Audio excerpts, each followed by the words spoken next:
So I got another question from my friends at the Missouri Green Banc, and they wanted to know what is the state of international climate agreements and how are they affecting climate action? Well, you might be hearing in the news about something known as COP28 that's happening right now in Dubai.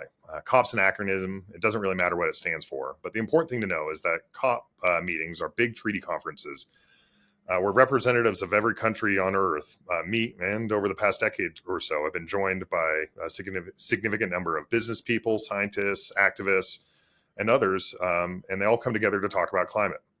A lot of climate deals happen here, both between governments, but also increasingly between these other organizations too.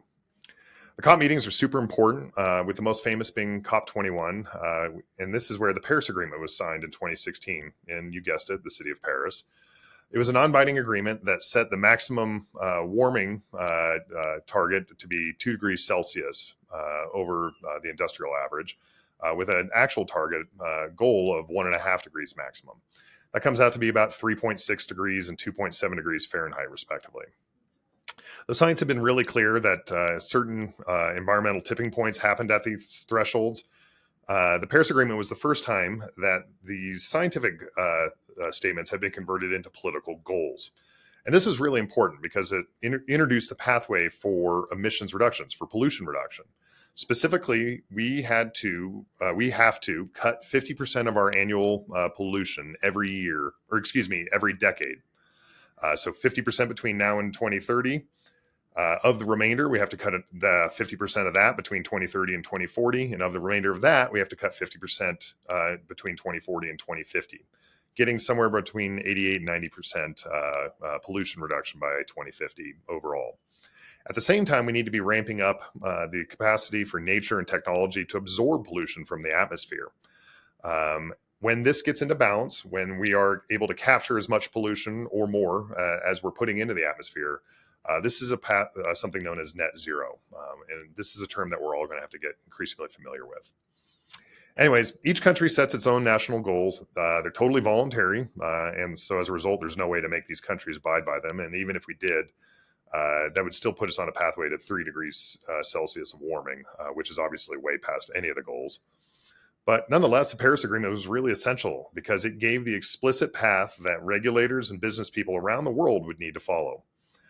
My favorite example is the Glasgow Financial Alliance for Net Zero, which was a commitment of $130 trillion of assets under management by big financial institutions around the world. That's 40% of the world's wealth in total. That's literally the largest number ever uttered in the history of markets. It's just bananas. All these people committed to investing in a net zero pathway. Another example was the expansion of the Montreal Protocol around preserving the ozone layer and to start including climate pollutants. A third example was an expansion of the international treaty around aviation to regulate international aviation emissions. But more recently, it's become less sectoral, less focused on specific sectors of business, and more on just business broadly. In Europe, companies with over 250 employees are now required to measure, report, and reduce their footprint. In the United States, the Securities and Exchange Commission is finalizing a rule out any day now that will require every publicly traded company in the United States to report their emissions. A different law in the state of California is requiring over 5,300 of the largest businesses in that state to report their emissions, including their supply chains.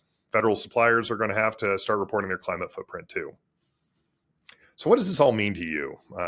Well, if your company does business with any of these regulated businesses or governments, or businesses that do businesses with those businesses or governments, you're soon going to have to report and reduce your climate footprint. Of course, we'd love to help you here at Aclymate, but the bigger point that I'm trying to make is that goals are almost as important as treaties. We'd obviously get to our goals faster if we had a more binding international agreement, but the wheels of democracy and business are turning. And the goals that we have are causing action to happen almost everywhere, kind of all at once, in bits and pieces that are accumulating into like some really major action. This fragmented approach is ultimately going to drive more overarching treaties and regulation, mainly because the biggest businesses are going to be screaming for it in order to cut through the tangle of local regulations. And it's really not a question of if, but when, and the when's not that far off. So keep your optimism alive. Mine sure is. Follow for more.